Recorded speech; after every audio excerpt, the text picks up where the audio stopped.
Matilan talon vaiheet Tullituvasta merimiehen kotimuseoksi.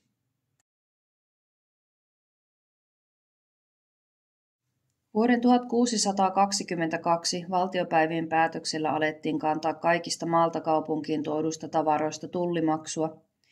Tätä erityistä veroa kutsuttiin pikkutulliksi. Tullimiehet tarkistivat kauppatavaran ja kantoivat niistä tulliluettelon määräämät maksut. Pieniä tullitupia rakennettiin kaupungin rajoille yleisten kulkureittien varrelle tullimiesten päivystyspaikoiksi. Oulussa silloin olleita maatulleja olivat Limingan tulli, Myllytulli ja Kajaanin tulli. Tullitupien kohdalla olleet portit olivat ainoita läpikulkupaikkoja kaupungin ympärillä olleessa tulliaidassa.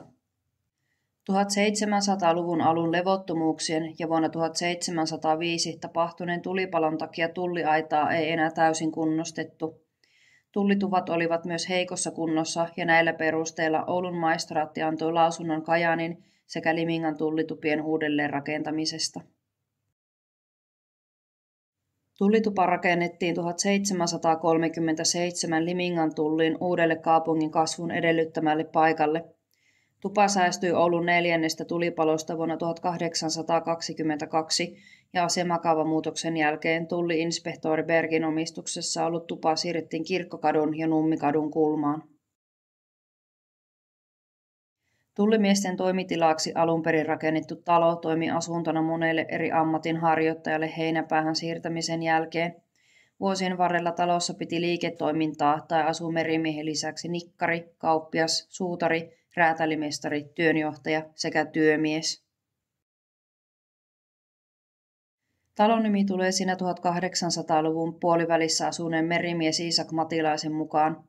Talon omistus siirtyi Iisakin kuoltua leski Margareetalle ja heidän tyttärelleen Onni Marjalle. Kreetana tunnettu leski piti tuvassa maitokauppaa, jonka myymälätoiminta siirtyi Limingan osuusmeijerille vuonna 1911. Matilan talo on matala yksikerroksinen hirsirakennus. Julkisivussa on pystylautaverhous ja nurkat on koteloitu. 1900-luvun alussa tupa on ollut keltainen ja vesikatteena asukas Lauri Hautajärven asentama peltikatto. Hautajärvi oli ostanut pellit Oulun seurakunnalta ja ne olivat peräisin Tuomiokirkon katosta. Piha on ympäröinyt umpiaita ja kulkurakennukseen on tapahtunut oletettavasti sekä Kirkkokadun että Nummikadun puolelta. Tuvan oikeanpuoleisessa päädyssä on ollut pulpettikattoinen porstua, joka on toiminut vajaana ja liiterinä. Porstua on sittemmin purettu. 1965 Lauri Hautajärven perikunta myi tuvan tontteinen Oulun kaupungille. Kaupanteon yhteydessä puhuttiin Heinäpään korttelin muuttamisesta museokortteliksi. Samana vuonna peltikatto vaihdettiin huopakatoksi ja tupa maalattiin punaiseksi. 1968 laadittiin asemakaavamuutos, jonka mukaan Heinäpäässä sijaitsevasta korttelista tehtäisiin museokortteli. 1969 laadittiin kunnostussuunnitelmat Matilan talon muuttamisesta merimiehen kotimuseoksi. Lopulta museokorttelisuunnitelma peruuntui, Matilan talo päätettiin siirtää Pikisaareen. Matila siirrettiin Pikisaareen vuonna 1983. Talo purettiin ja hirret merkittiin numerolla uudelleen kasaamisen helpottamiseksi. Tulisijat purettiin ja uudet muurattiin tilalle talon siirron jälkeen. Tuvassa on ollut alun perin multapenkkiperustus, mutta Pikisaaren siirron yhteydessä alapohjarakenne vaihdettiin ryömintätilaiseksi alapohjaksi. Samalla Matilaa kunnostettiin ja museotoiminta voitiin aloittaa vuonna 1989. Museovirasto teki valtakunnallisen RKY-inventoinnin vuonna 2009, jossa Matila määriteltiin maakunnallisesti arvokkaaksi kohteeksi. Matila on myös asemakaavalla suojeltu museorakennus. Matilan talo on pohjaratkaisuiltaan lähellä hirrestä rakennettua 1700-luvun talonpoikaistupaa. Rakennus on ollut alun perin paritupa, jossa on ollut 3 huonetta ja eteinen. Tuvan kurkihirrestä löydetyn vuosiluvun mukaan paritupa on jatkettu 1 huoneella vuonna 1786.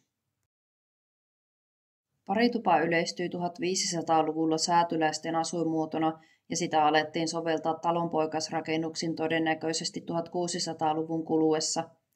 Paritupa muodostuu 2 läpitalon menevästä huoneesta, joissa on tulisijat. Kulku tapahtuu keskellä olevan eteisen eli porstuan kautta. Porstuan takana on yleensä porstuakamari.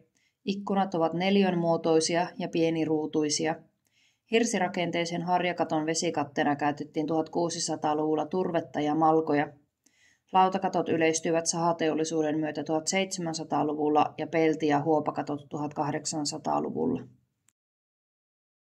Matilan taloon tehtiin vuonna 2019 mittava korjaus sisäilmaongelmien seurauksena. Talon alapohja uusittiin ja rakennusta sekä tulisijoja nostettiin 1 hirsikerran verran ylöspäin. 4 tulisijasta 3 pystyttiin säästämään. Tulisijojen päällä olleet piiput ja hormit muurattiin uudelleen. Tuvan toisen kamarin seinissä on vuonna 2019 entisöidyt sapluunamaalaukset. Tätä Biedermeier-kauden tyyliä muistuttavaa kuviointia on löydetty aikanaan myös Oulun vanhasta pappilasta ja Liljeblumin talosta. Huoneen paikkakorjatut ja uudelleen maalatut lattialaudat ovat peräisin 1980-luvulta. Seinien sisäpinnat uusittiin tuvan keittiötä lukuun ottamatta kokonaan. Vuokralaisen huoneessa ja porstuakamarissa on Elina Virkkalan tilaustyönä valmistamat käsin painetut paperitapetit. Tapettien alle hirren pintaan on asennettu pinkopahvit ja nurkat on vahvistettu kovalevyillä. Tuvan keittiössä on 1980-luvulla entisöidyt hirren pintaan maalatut sapluunamaalaukset. Huoneen hirsivälit on täytetty savilaastilla. Seinien maalaukseen on käytetty perinteen mukaan itse valmistettua liimamaalia.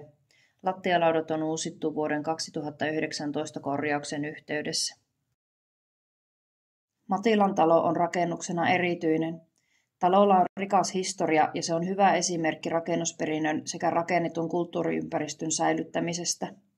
Matilan talon tarina jatkuu Pikisaaren historiallisessa ympäristössä toivottavasti seuraavat 100 vuotta eteenpäin.